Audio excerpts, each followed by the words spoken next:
Shri Govardhana ki jai. Om Jnanatimirandasya Jnananjana Shalakaya Chakshurunmilitam Yena Tasmai Shri Gurave Namaha.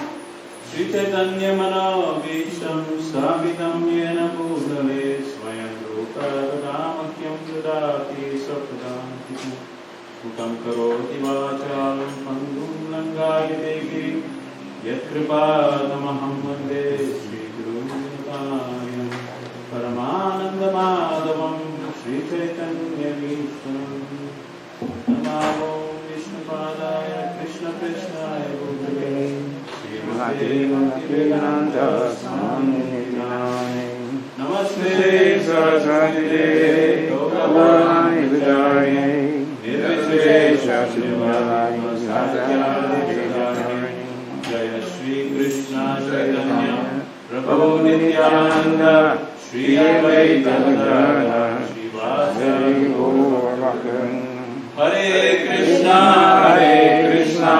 Krishna Krishna Hare Hare Hare Rama Rama Rama Hare Hare.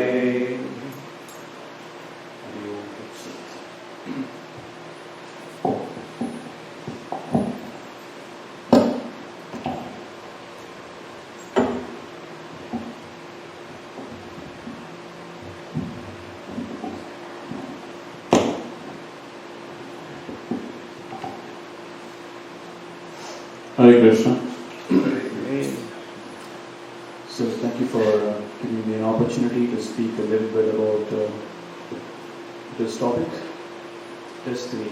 Do we make it or does it make us? So these are topics derived directly from Bhagavad Gita and Nrshimha Bhagavatam. And so why this topic? So if you see in Srimad Bhagavatam or Ramayana or Mahabharata, there are so many wonderful stories. So stories are, generically you can categorize them in the following ways. So they all start with in a good note, and then there's a lot of different tribulations that some people undergo, and then finally there's a victory of good over evil. So if you take Ramayana, so Lord Rama is the main character. And Lord Rama, so he was going to be coronated the next day, but unfortunately due to change of events, he was sent to the forest. And in the forest, there is one after another, a lot of different events that happens that is very difficult for him to, it apparently looks very difficult for him to face. And he also loses his wife, Ravana comes and kidnaps his wife. And finally it ends in a good note of victory of good over evil. So in Mahabharata also, the story of Pandavas, very similar. The Pandavas were very righteous, and then somehow they are enticed into a gambling game. And what follows through is a course of events which is very painful for them. And they undergo a lot of different difficulties in their life. Finally, they gain victory over the evil Kauravas. And there are many stories. So, story of Nala Damayanti is also a very interesting story from Mahabharata. So, actually, this story is a story within the story. And Narada Muni, he comes and he describes the story to Pandavas. The Pandavas are very in the forest, and they are undergoing this 13 years of banish in the forest, and they are very much in anxiety. So the Vyasa Rishi, he comes there, and then he gives the story of Nala Damayanti. That's also a very similar story. They all start in a very good note. So they get married, and then finally they undergo a lot of different tribulations in their life. But finally they again join and again rule over the kingdom. So that's a very interesting story. So what is the common thread in all these stories is that so good people have to undergo a lot of tribulations. That's the underlying common theme in all of the stories. So is that really true? So it's only good people who undergo a lot of different difficulties?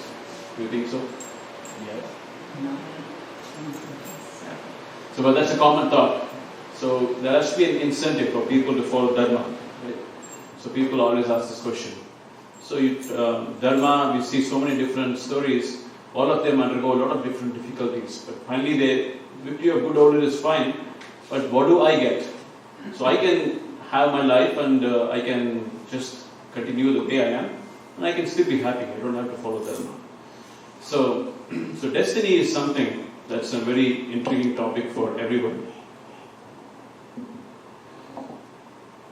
But everybody does believe in destiny. So how do we know that? So we have this. So we all know there is a term called luck that has a great predominating influence in our outcome of any action. So we all do different actions and we have some expectation of some result. But we try to do whatever best we can. But finally the outcome is not in our hands. The outcome is beyond our control. So we always, generally people talk about it's a luck favoring someone or luck not favoring someone. People work hard for examination, students work hard for examination, but somehow just before the examination something happens and then they fail the exam. Or it can happen that a student reads just few portion of the entire subject and somehow the questions come in the same subject, whatever he has read, and then he comes out in flying colors. So this happens. So there is an element of luck in everything that we do and everything we plan to do. So we definitely understand that. And people theorize this, they give some different explanation for that. So some people, they don't acknowledge it to be something to do with theism. And they say it is all by chance. So if your time was good, and then you're going to win. If your time was not good, then you're not going to win. So ultimately there is a factor which we all know. So keeping our own theories apart, so we all have different theories, people have their own different concepts. So let us see what Bhagavad Gita and Srimad Bhagavatam has to say on that topic. And so performance matters. So we all perform. So talking about a corporate environment, so you are expected to perform very well. You are given tasks and then you are judged at the end of the year. Performance evaluation is carried out. How good did you perform? Did you meet your expectations, or did you exceed your expectations, or did you fail your expectations? So that's always matters. So people, as we just discussed, people might do the same things, but somehow someone gets promoted and someone is not getting promoted. So there are many factors. One of the good things is, one of the factors is luck. And luck starts from the very time of birth. So the family in which you're born, and the kind of situation in which you're brought up, and the skills you acquire. There are some favorable situations, there are some unfavorable situations. So everybody has a different starting point. So that is again based on luck. So that's what we call as destiny. So where we are born is based on our destiny. So what does Bhagavad Gita have to say on this? This is from Srimad Bhagavatam. So Srimad Bhagavatam says, it's a very nice quote from Srimad Bhagavatam. So the essence of the quote is that everybody is trying different things. And sometimes we meet with success, and sometimes we don't meet with success. So Srimad Bhagavatam explains this is what is destiny. The living entity is exactly like a dog who overcomes with hunger, goes from door to door for some food. According to his destiny, he sometimes receives punishment and is driven out. Other times, it receives a little food to eat. Similarly, the living entity, being influenced by so many desires, wanders in different species of life according to destiny. Sometimes he is in high, and sometimes he is low. Sometimes he goes to the heavenly planet, and sometimes to hell. Sometimes to middle planets, and so on. So the point that is being made here is that destiny has an influence on the outcome of every action that we perform. So isn't it good to know details of what is this destiny all about? What is this luck factor? Is that something that we can do something about it and get a better outcome of the result? So that's what we're going to discuss today. we'll see what Bhagavad Gita and Srimad Bhagavatam has to say. So, Srimad Bhagavatam here in the 7th canto clearly says that it is not something in our control. It says sometimes one loses his money on a public street where everyone can see it, and yet his money is protected by destiny and not seen by others. Thus the man who lost it gains it back. On the other hand, the Lord does not give protection. Even money maintained very securely at home is lost. So if the Supreme Lord gives one protection, even though one has no protector and is in the jungle, one remains alive. Whereas a person well protected at home, by relatives and others, sometimes dies, no one being able to protect him. So this is another interesting point. So we'll discuss more about this, about Supreme Lord and what he has to say and what he has to do about this outcome of results. But the point here is that the so-called luck is not in our control. So there are some higher factors, there are some higher entities who control this outcome of this, any action we do. So let's go to the next. Here is another quote from Srimad Bhagavatam. So every man is certainly controlled by destiny, which determines the results of one's fruitive activities. In other words, one has a son or a daughter because of an unseen destiny. And when the son or daughter is no longer present, this is also due to an unseen destiny. Destiny is the ultimate controller of everyone. One who knows this is never bewildered. So here, in the 10th canto, there's more description about how it happens. So we all come together, Srimad Bhagavatam describes that just like in a sea, there are a lot of sea weeds. And the sea weeds, they just keep getting tossed around in the waves and then just keep floating around everywhere. Sometimes they all come together, they cling on to each other and go on for some time. And sometimes they separate out. The same way, so destiny is some factor which brings all of us together.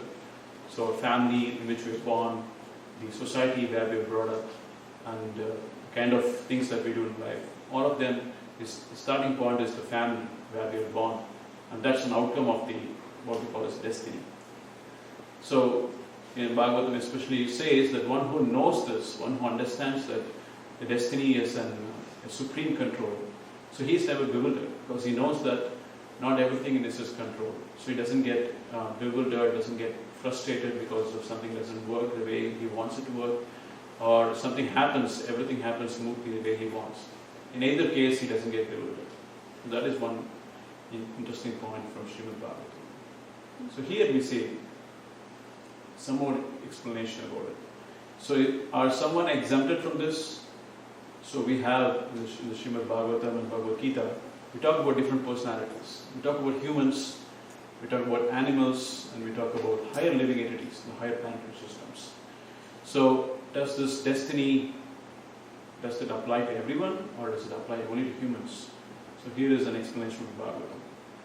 So what has been destined by the Supreme Lord for oneself, for others, or for both oneself and others cannot be undone anywhere or by anyone, whether one be a demigod, a demon, a human being, or anyone else.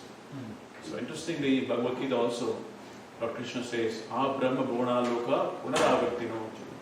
So even someone who is in the Brahma Loka, the highest planetary system, they all have to come back sometime. So they are also controlled by destiny.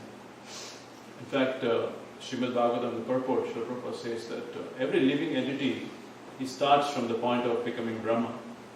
When he comes from the spiritual world, he becomes a Brahma. And then again, he does different things in his lifetime as a Brahma. He may do some mistakes, because of which he is again cast back into the lower planetary systems, in the animal forms, other life forms. So we can understand that no one is exempt, not even Brahma. So Brahma is the most perfect person. So sometimes someone becomes a Brahma when you ascend all the way up to the top. So you are a human being, you do a lot of pious activities, and you become a demigod. From a demigod, you continue to do the pious activities. You go all the way up to becoming Brahma. And Brahma is the most perfect person. He has 77% of all good qualities of Lord Krishna. So even then, a Brahma can do mistakes, and because of which he can come down. So he can really be cast back into the lower forms of life. So no one is exempt from the destiny. So that's an interesting point for Bhagavad. So where does this destiny come from?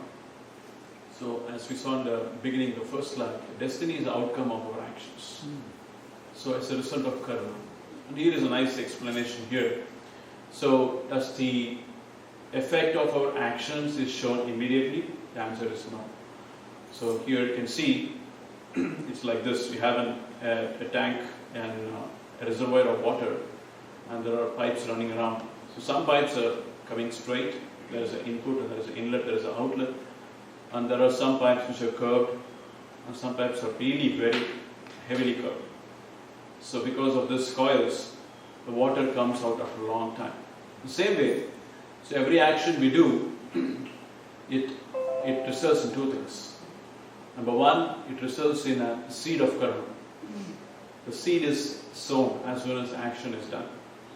So the Vishnu Purana explains how the seed first becomes kutam, bijam and phalomukha.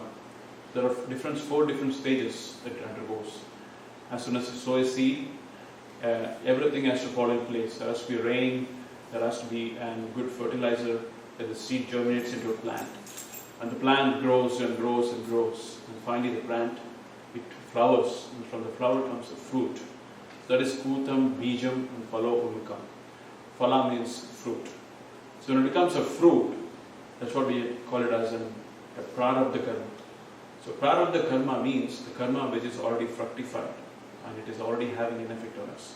So we already see a good or bad effect already. So it is not due to something that we have done in this lifetime or just a moment back, but it is something that we have done long time back. It could be many millions of lifetimes back. So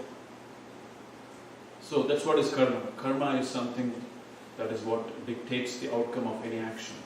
Not necessarily action that was committed now, but it can come at different points of time according to different laws of karma. So we'll see a little more about that. We answered it very simply. The destiny is an outcome of karma. But how do we understand it? So understanding karma is very difficult. So we'll see that in the next verse from Bhagavad Gita. Krishna says that karmano hi api bodhavyam cha vikarmanaha karmanascha bodhavyam gahana karmano gatihi. That's a key point here. So gahana karmano gatihi. Gahana means the intricacies of action are very hard to understand. So intricacies. So Krishna himself says it is not easy to understand the law of karma. So when it takes effect, we never know. There is no simple way to understand it. There is no one rule to understand it. So it is going to be very complex. So rather Krishna advises you not to get into those details. Rather focus on things that we can do. So that's what we're going to come to next. So coming back to this slide. So we understand that karma is the cause for the destiny. And we know karma is a definition of karma is an action-reaction. And is the outcome repeatable? So when you're doing your school, you might have done some lab experiments. So the lab experiments, so you have to measure the force of gravity, for example. So you do that experiment perfectly as laid out in the principles of the experiment. Then if you do that experiment on the same way, you're going to get the same result. So can we get the same result by doing a certain activity? The action is it's not repeatable. Like for example, we might be skipping a red signals, or we might be skipping red stops, or we might not be honoring the signals, or we might be doing a lot of traffic violations, but we don't get pulled over every time. So we get pulled over once in a while. That's an example. And is karma predictable? The action, karma is not predictable. So here is two examples that I've given. So Christopher Reeve, we all know him. So he's one who acted as Superman. So he had done a lot of films on being a Superman, and he was a role model for everyone. He was a superhero. So, but how did he was paralyzed when he fell down from a horse driving. So he was driving horse and he fell down and became paralyzed from neck down. So you can imagine such a great superhero is a cult model, but what is the fate that the fate had a different story for him, so it was affected with paralysis. And another great character is Steve Irwin. How many of you know Steve Irwin? So he's a very crocodiles and alligators. Yeah. And manta rays and yeah. So he made a lot of different documentaries on different things, but he is known for being very not being afraid of anything. So he would go and catch crocodiles, catch cobras, and a lot of different things. But he never had any accidents. But how did he die? He died because he was stung by a stingray in the least expected way. So that's what is destiny. So destiny is very cruel sometimes. It's unpredictable. So what for him it was very common to play with crocodiles. He would jump into the river, catch a lot of crocodiles, and never got bitten a few times, but he never got really met any difficult life-threatening situations. But here he met with death in a very unpredictable way. So that's what destiny is. It's very difficult to predict anything about.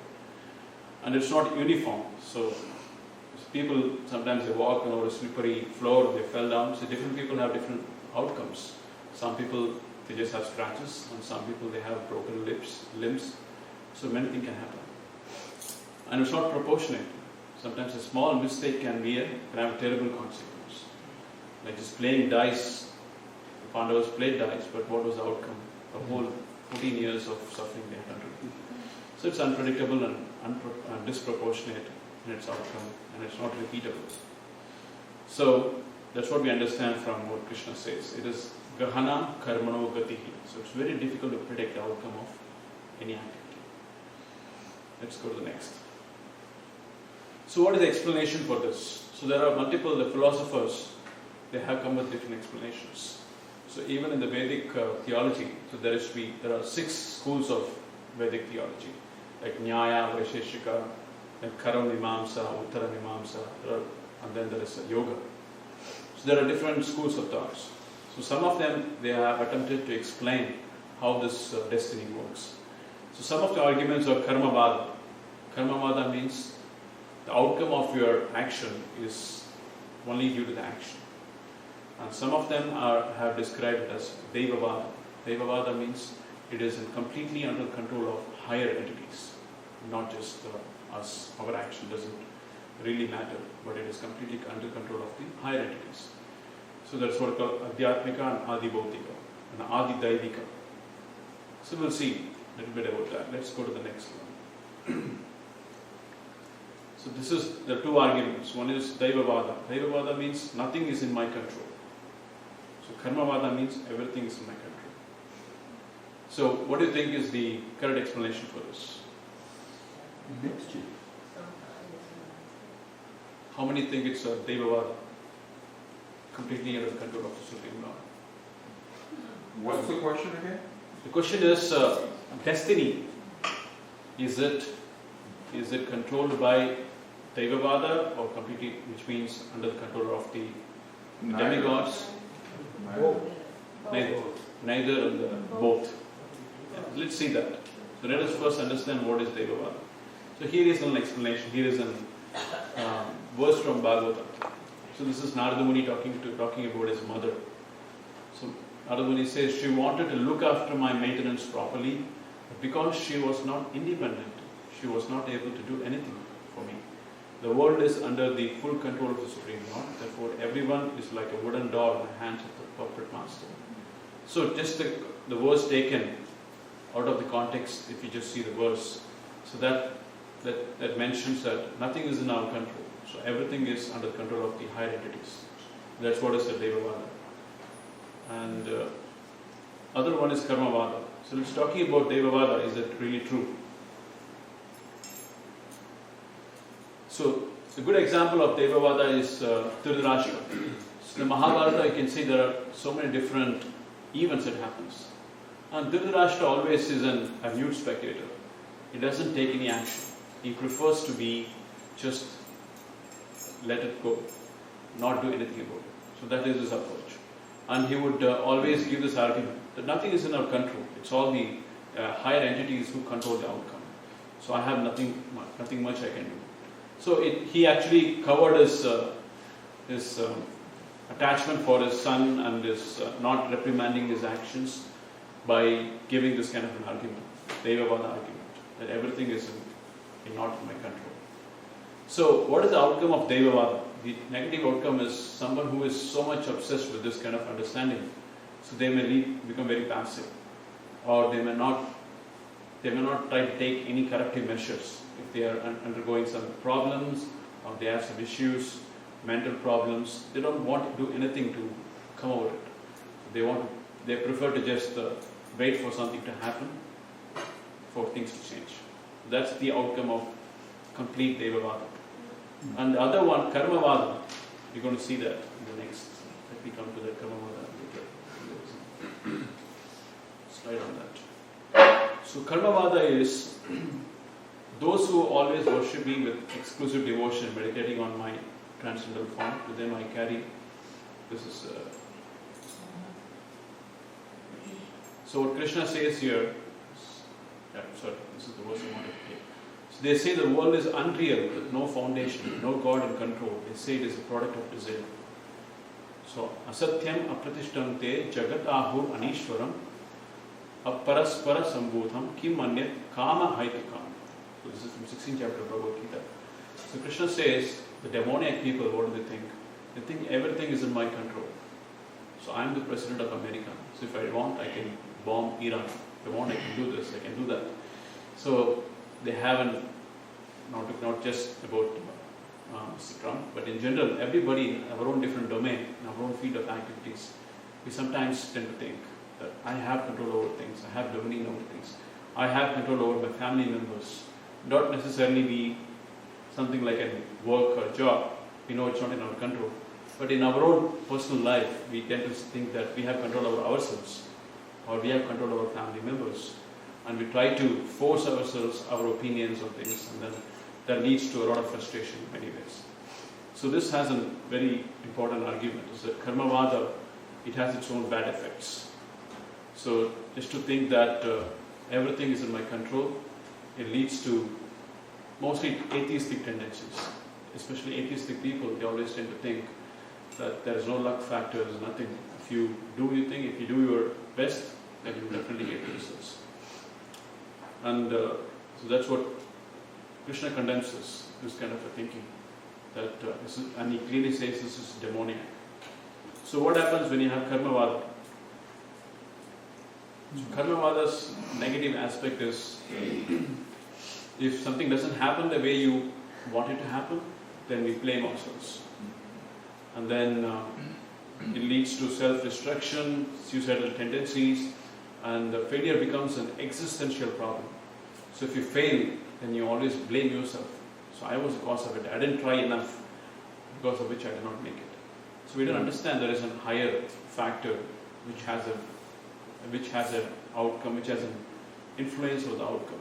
So we tend to blame ourselves too much, and then that leads to this kind of suicidal tendencies. So that's a Karmavada's flip side. So coming back to this Devavada, is that true? So Krishna says that it is true. Krishna says, I will take care of a devotee who has completely surrendered unto me and who has always dedicated his actions for me. For such person, Krishna says, yes, I will take care of his preserve what he has and give him what he lacks. So that requires someone willfully give his free will to Krishna. In such situation, he promises that he will take care of him. So for others who are not at that level, so definitely Krishna doesn't offer that kind of a protection. So we have to understand this properly. Here is another verse from Bhagavatam. So we already went through this, so let's come to this. So how do we reconcile this? Karmavada and Devavada. So this is a very interesting conversation between Vidura and Dhritarashtra from Mahabharata. So it says, destiny determines the consequences of our actions, not our actions themselves. In other words, so what is the part of the karma that is currently prevalent, what is affecting us? So that is because of our previous actions. But what we can do about it now is definitely in our control to a good extent. So we have been given the intelligence, we have been given the mind. So all these higher faculties which the animals don't possess. Animals are instinctive. So if there is a stimulus and they act on stimulus and they react. So in a predictable way you can see how animals react. But whereas humans, we have the higher mental faculties, we have this intelligence, and we learn from our previous experience, and we read about others' experiences, and we learn from that too. So we have our different faculties by which we can determine our future course. So that's what is called as action. So that's where we have a little control over things. So it's so what needs to be done? So Krishna says in the second chapter of Bhagavad Gita. So he says, Karmani eva adhikaraste ma phaleshu kadachana ma karma phala hetuhu mate sangosva akarmani. So the Krishna's verdict is that, so try to do your duty as best as you can. And you're not entitled for the results. Don't worry about the results. Leave the results to me. In fact, he says that. Ma karma phala hetuhu. So that is a proper karma yogi. Karma yogi is one who does his duties. He doesn't worry about the outcomes. So and he leaves the outcomes to Krishna. So that is how we reconcile karmavada and tejava. So proper understanding, as most of you said, is a mix of both. So the destiny or the current outcome, current consequences we are facing is because of our previous actions. And that is definitely under the control of the demigods. The demigods are the ones who are managing this whole thing. So every action we do is continuously being monitored by 11 different entities. So like Surya, sun god, the moon god, and the wind, and the god of fire. All these different demigods, there are 11 different witnesses for our actions. And they all record our actions, and so the outcome is already predicted. So different how it affects us at which point of time, it's already predestined. So we don't have control over that. So that is definitely an aspect of Devata. So the demigods do have a say on what is coming on us. But what is in our control is what we can do about it. Can we do something to prepare for it? Can we, the best solution, as we see in the previous verse, is that we completely surrender to Krishna. So if we surrender to Krishna, then Krishna promises He will take care of the situation. He will manage our situation. He will do the right things for us so that we can progress in our relationship towards Him. So, and He also says in the Bhagavad Gita that Ye yatamam prapatyante tam sataiva bhajameham. So if we surrender 20%, He is going to influence in our life 20%. So if we surrender 80%, it will be 80%. So but for one who surrenders 100%, Krishna promises Yoga Kshemam Vahami. I will take care of all he needs and I will protect what he has. So that is the verdict of Lord Krishna. Let's see more from Srimad Bhagavatam. So what is the recommendation? Recommendation is, like in this verse it says, a Brahmana who is satisfied with whatever is providentially obtained is increasingly enlightened with spiritual power. But the spiritual potency of a dissatisfied Brahmana decreases as fire diminishes in potency when water is sprinkled over it. So it's a very good explanation, analogy of a water sprinkled over fire. So sometimes we sprinkle water. If you pour water, it's going to get extinguished. But if you sprinkle water, so it's going to get reduced or diminished. So that is the nature. So we should try to be a Brahmana. Brahmana means Brahma Janati iti Brahmana, one who knows what is Brahman. So a person who is trying to understand Brahman. So we should try to become self-satisfied. We should be happy with what we have. And we should try to not expect anything for our actions, outcome of our actions. Then what happens is that we can be equipoised. We will not be disturbed by the outcome of our actions. Sometimes bad things prevail over us, sometimes good thing happens. So we will remain equipoised. So that's a recommendation of in the 88th canto of Srimad Bhagavatam. So other one is that in the Bhagavatam it says the process given by Supreme Personality of Godhead is very wonderful. One who is intelligent should accept the process and be satisfied with whatever comes, favorable or unfavorable. So we should understand favorable or unfavorable is not in our control, but we should remain equipoised in either situations. Rather, we should do things that is favorable for our Krishna consciousness, and we should avoid things that are not favorable for our Krishna consciousness. Anukulyena Krishna Anushilanam Bhakti. Anukulyasya sankalpam, Pratikulyasya varjanam. So that's what is called dovetailing process. So we should accept things that is favorable for our Krishna consciousness, that which helps us to progress in devotional service. And we should reject things that is not favorable for our progress in devotional service. That is a formula that Lord Krishna gives us. And here is another verse from Bhagavatam which says, one should try to keep himself satisfied in any condition of life, whether distress or happiness, which is offered by the Supreme Will. The person who endures in this way is able to cross over the darkness of the designs very easily. So we should not be disturbed by distress or happiness. But we can still be curious on how do we understand what is happening to me. So Krishna says, in the not in the Srimad Bhagavatam, this is Nanda Maharaj saying. Nanda Maharaj is talking to Garga Muni. So he says, "O great saintly person, you have compiled this astrological knowledge by which one understands the past and present and unseen things. With the strength of this knowledge, any human being can understand what he has done in the past and how it affects in the present life." So there is a body of knowledge called as Jyotish. The Jyotish is called as one of the Anga, Vedanga. This science is given to us by different rishis, which helps us to understand why we are going through a certain situation and what is the remedy for the situation. So this is based upon our destiny. So destiny, as I said, is already, it's coming up. So there is a prarabdha karma, the seed is becoming a fruit at a certain point of time. So this destiny is able to kind of make an analysis of that. And then it comes with it gives you an understanding why certain things is happening to somebody. And then it helps us to take some measures to remedy the situation.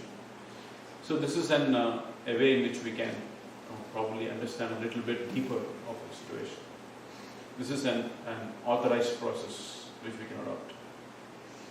But the best approach is surrender.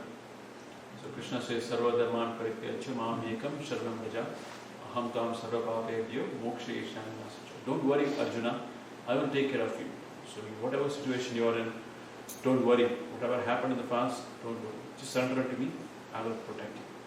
There's a similar thing here in Srimad Bhagavatam. We offer respectful obeisance to the Supreme, who has created varieties of manifestations and put them under spell of three qualities of the material world in order to create, maintain and annihilate. He himself is not under the control of the external energy.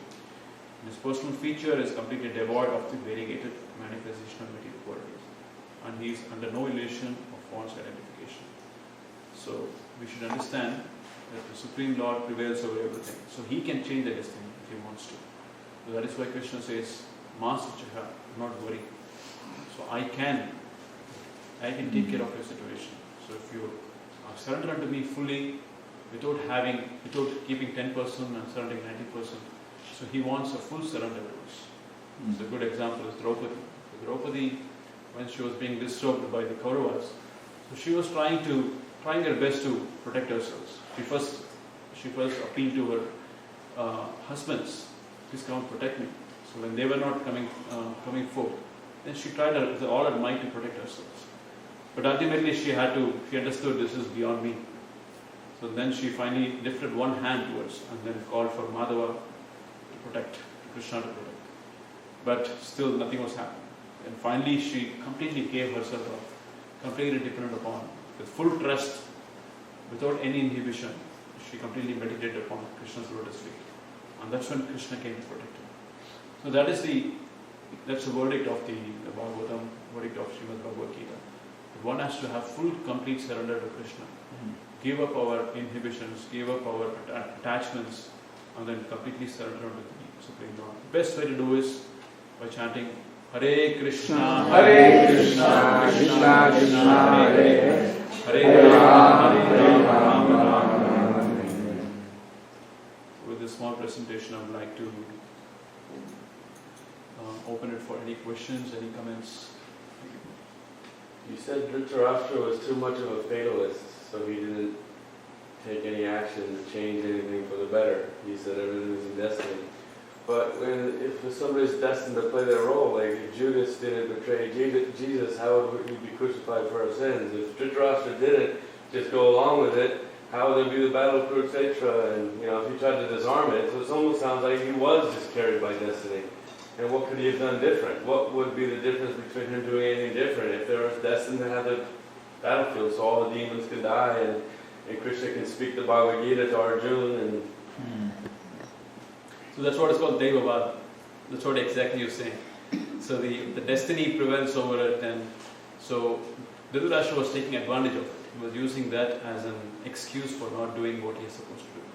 So what Krishna says is, at the present situation, the current situation, so we shouldn't be, we should be doing what Dhritarashtra did. We should be blaming on the destiny.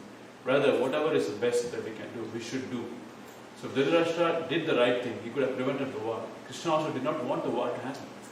Of course, in one way, you can say Krishna did want the war, because in fact he came to this earth planet just to annihilate this demonic population. So the earth, Mother Earth, she was petitioning to Lord Krishna to appear to reduce the burden of her burden. So he came for doing that. But he did try his best to let the people act using their free will. He did give Dhritarashtra a chance. He gave Duryodhana a chance.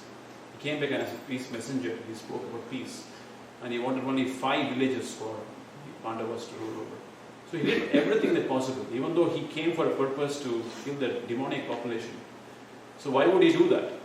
So if everything was by destiny, then Krishna need not have done that. He need not have come as a peace messenger. You could have just let things happen and come and let the war happen. But he did try his best to prevent the war. so Dhritarashtra could have tried his best to disarm the war, but the result may not have been up to him. The war may have had happened anyways. At least Dhritarashtra, I guess, wouldn't be implicated in the. Yeah, that's the beauty of the free will. Right? So we always have the free will. Krishna never takes the free will away from us. He always wants us to act using the free will. With the free will, we can surrender to Krishna, or with the free will, we can act independently. So that's always the. But you have some people like Giant Vijay, they're destined to be demons. Dhritarashtra seems like he was destined to go along with it so that they can have the battle of Kurukshetra. It almost seems like some people, that's Why they desperate? But, yeah, Their own nature. players on a stage, Prabhu. Players on a stage. Right, too. Playing the act, playing the role. The eternal Leela. So that's the answer. Very nice point that Prabhu made. Yeah. I played for the other one. I'm very fortunate to play. The most unfortunate role was from Srila Prabhupada, and he hated me for it. But it felt good because it helped me get into the mood of the play. And I've always wondered since then, these pastimes happen practically unlimitedly, right? They happen once, a day of Brahma, I think, or in every Mahajuan. Is there ever a time when after hearing Krishna speak, Dronacharya tried his heart now, since his cousin, tells us we can't fight. Does that ever happen? I'd like to know. I'm just curious. There's no way I could ever know unless Krishna reveals it. No way. But I was interested in your point that you made, the nature. So we all have our nature, gunas. And the gunas control over us. And that's what is leading to destiny. The gunas is controlling us all the time. Just like a puppet controlled by the puppeteer, by the ropes.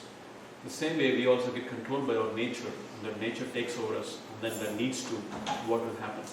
Dhritarashtra had his nature. So he let the free will be controlled by the material nature, by the gunas.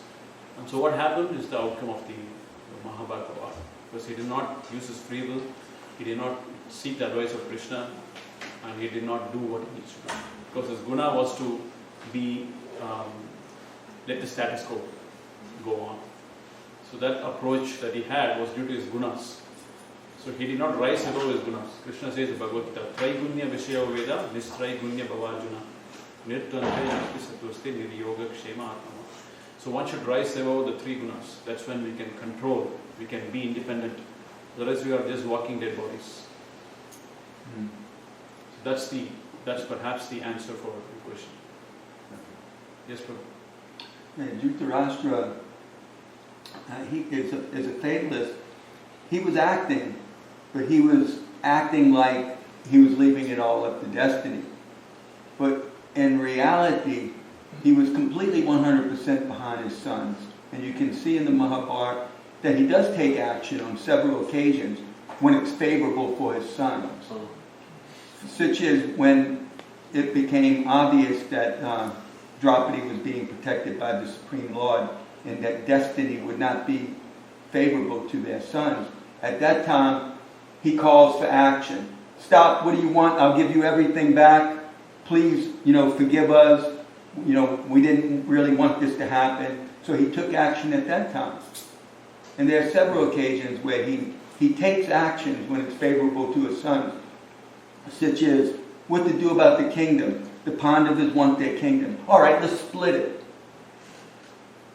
Pandavas, you take that, which wasn't very good. And we'll take this, which was very good. So you see he took action then, when it was favorable to his sons. But he hides behind the thing, what can I do? I can't do anything. It's all up to destiny. But he's hoping my sons will win. It's a very interesting character, Dhritarashtra. And many times he waits for some impulse from someone. Like even if it must be Bhishma, Drona to intervene and then say, do this, you are the king, do this. But he has to hide though, because he's in this great dynasty with very noble people, and he's one of them, and they're saying do this, and he doesn't want to do it, so he says, how can I do that? I can't do that. Destiny will play out, don't worry. He's just using it as an excuse. Mm-hmm. Thank you, Prabhu. Anybody else? Really nice presentation, Prabhu. The subject about how the living entity becomes bewildered by those different concepts of destiny. It's real important that devotees who are seeking information on Jyotish, the science of astrology, that we understand astrology for what it is, that it is not the complete tell-all or complete final say on the destiny of a Vaishnava or a devotee. And Krishna says this repeatedly in the Bhagavad Gita, because once we begin our path to devotional service, regardless of what level, all the way from Kanishta, Majjhima, Uttama, different levels of Vaidhi Bhakti, our destiny is changed forever. And therefore, we have to see things as they are and understand and appreciate our philosophy based on the process of Bhakti Yoga. At the same time, the Jyotish and the astrology from the Vedic experts in our movement are important also, because they give us kind of a roadmap of where to turn, where to yield, where to stop, look out for the radar traps, stuff like that. Do you agree? Yeah, totally. Prabhupada also, many times he used some Vedic astrologers to do certain things, like when to start a temple and when to plant the foundation stone for the temple. So he did consult with astrologers in different points of time. So he recognized it as a Vedic science and gave it an importance, due importance, not too much importance, but a due importance, when it has to be given. So he was an acharya, he shows by example when we should do what. So in main situations, in situations like some auspicious occasions, we should consult astrology appropriately, like marriage, especially sub-spiritual things, like material things, like marriage and different things. It's important to consult astrology because it's not purely spiritual. For purely spiritual, there's no need for seeing all these things. So there is a very nice song by Purandaradasa, and one of the great saints for the Madhva line. So, Endina Dinave Subhadinavu, Endina Vara Subhavara. So, any Hindu Purandara Vittala Rayana Andina Dinave Sudhino. So any time we do devotional service, that is the most auspicious time. That is the most auspicious. You don't have to consider astrology. It is all auspicious. The devotional service is all auspicious. But for doing, since we're not all in that level, as you rightly pointed out, so we have to take in accordance the Vedic science, astrology, and do things as per the astrology. It might help us in minimizing our troubles to an extent. Thank you.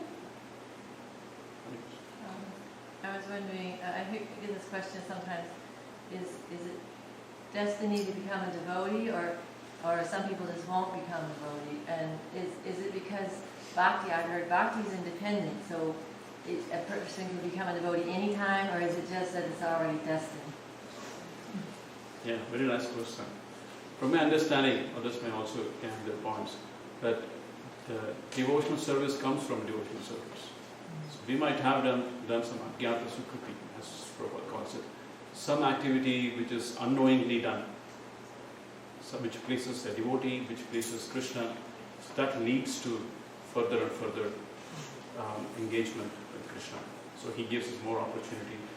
So we might have pleased someone like many Prabhupada's Lilamrita we can see, and an arrow says, so she was, Prabhupada was being served some puffed rice, and then he took some puffed rice and then he gave it to his servants, and an arrow came and then she just took a handful of puffed rice from the plate, and then she ate. It was Ajnata Sukriti, she took some Mahaprasad.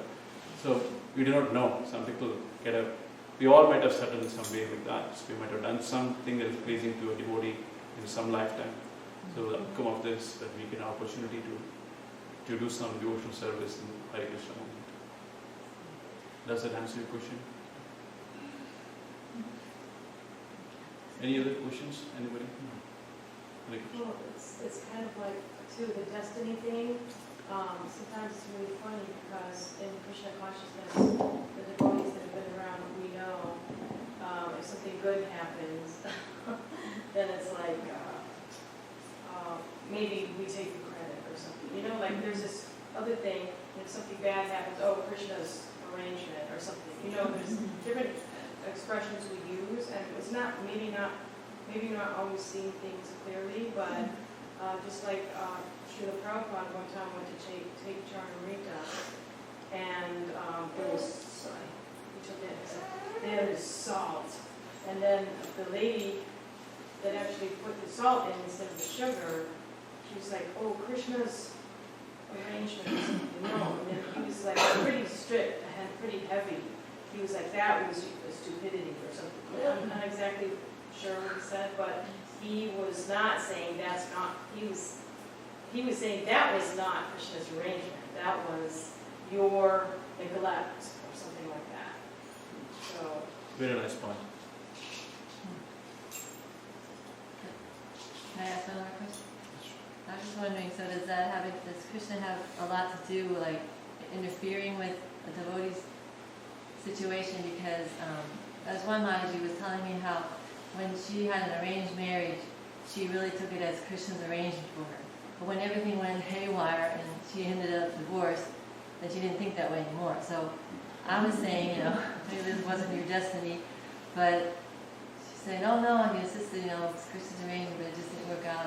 I mean, I wanted to know, it's like, when does Krishna make an arrangement? I mean, does he do that? I mean, does he interfere?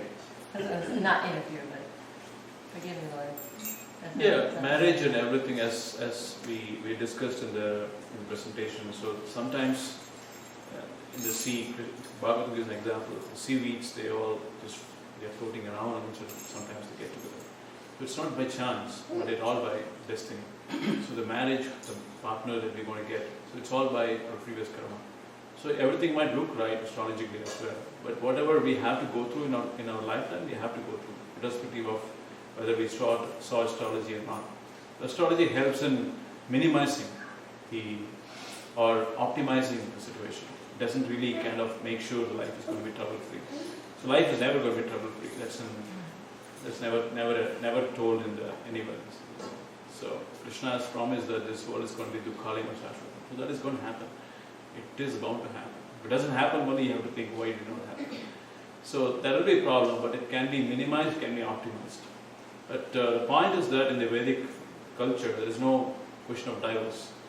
So the reason is that, so you go through it, you take it as in Krishna's will, and you take it as in your destiny, and then you go through it, whatever comes back. So we don't go to that extent of divorce, and that's an foreign concept of Vedic theology.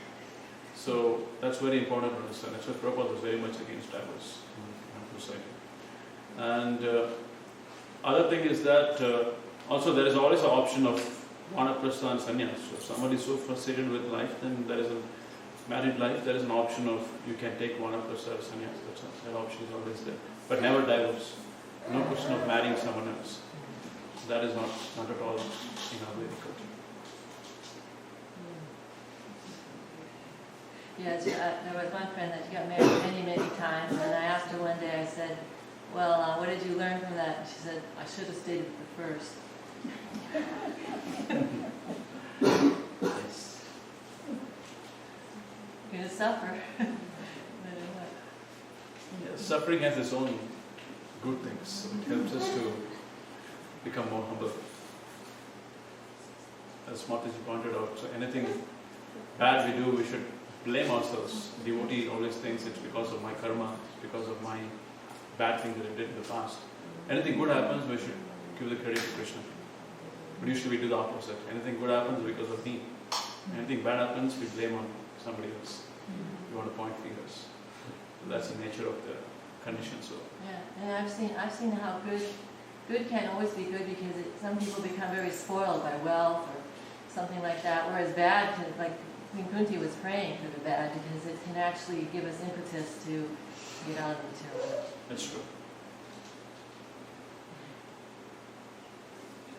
Any further comments or questions? Hare Krishna, Krishna Krishna, Hare Hare.